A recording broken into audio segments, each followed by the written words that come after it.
So we're having our clean up drive activity dito sa may Barangay Labak, sa may parte ng Pawikan Hatchery.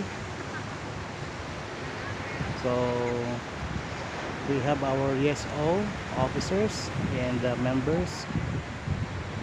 Yan ang ating paaralan. Of course, we have also our teachers from Edalberto, Legazpi Integrated High School. We also have teachers from Dasmariñas East Integrated High School. We also have teachers from Dasmariñas North National High School. Of course, we are being headed by our school head, Sir Nicanor Reyes, together with his wife, Ma'am Janice. So, katatapos lang po namin mag-witness ng pawikan releasing, and nakakatuwa kasi kami ay naka-witness ng mga pawikan, mga baby pawikan.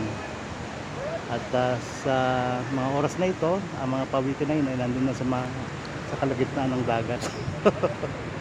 So, ayan.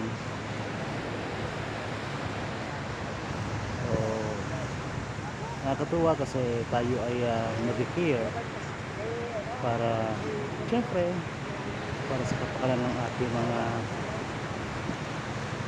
naninirahan dito sa community na ito, at syempre lalo na sa mga pawikan.